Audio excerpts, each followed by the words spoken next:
I Spy, My Life in MI5 by Tom Marcus. Read by Jason Langley with Georgia Maguire.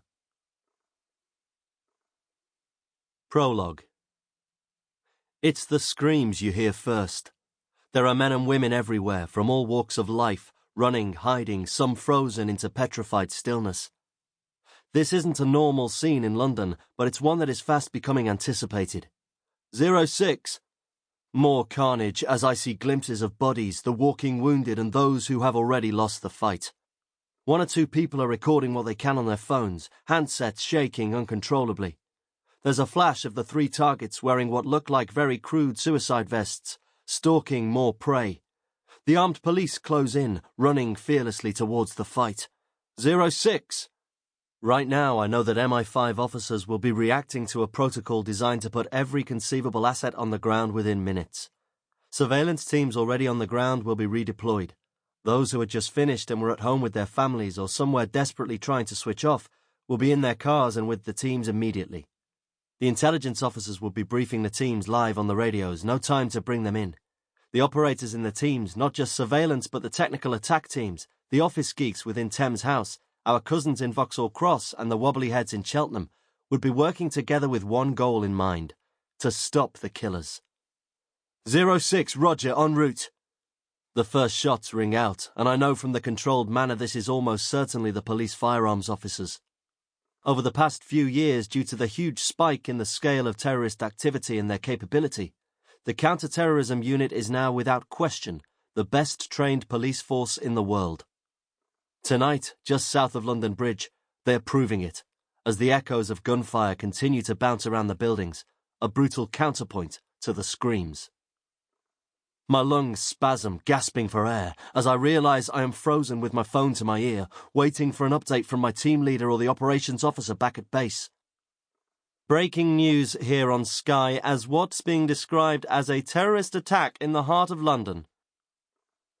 Lowering my phone, I look at the blank black screen. No call, no messages. No longer frozen, I take a step back, soaking in my surroundings. Fuck, the TV is on. This is on the news.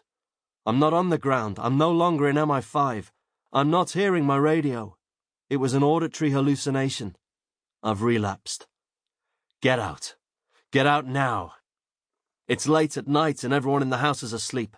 I grab the door keys and leave, my legs instantly propelling me into a run I didn't know I needed. Moving faster and faster, I cover the couple of miles to a large wood. I'm brought up short after vaulting a dry stone wall that acts as a land boundary to a farm. It's dark round here. The immediate area is almost pitch black thanks to the looming tree line. As my heart and lungs struggle to replace the oxygen my muscles have burned through, I find myself sitting on this low wall looking towards a break in the trees, through which I can see a valley and hills in the distance. 06! Fuck off! That's not me anymore! I'm not MI5 anymore, but I always will be. I'm no longer part of my team, but I can always hear them. I'm no longer hunting the most dangerous terrorists in the world, but every day I'm watching and waiting for them. Even moving back along this dark, muddy track, I'm trying to pick out a route in the shadows that will take me home a completely different way. Some call it paranoia. Even the doctors I've dealt with in the past would classify my day-to-day behaviour as paranoid. PTSD or not, the curse ingrained into me also keeps me alive. Spotting a different route to take, I cut across an open field, dark silhouettes of cows moving slowly in the distance. I'm walking rather than running, giving myself time to face the demons I had convinced myself were gone. My mind is calmer by the time I creep back into the house.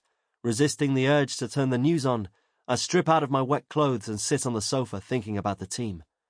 They'll be on the ground right now, helping to hunt down anyone associated with the London Bridge targets, anyone who could be waiting for the right time to launch their own attack. I can imagine the speed at which the intelligence officers on the desk would be shifting through terabytes of live data, creating a triage of threats from thousands of targets.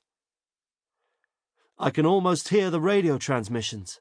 The team leader calling in assets, continuous updates from Thames House, bikers blasting past every operator, all task-focused and doing everything humanly possible to prevent more attacks like this. Unfortunately, Sample complete. Ready to continue?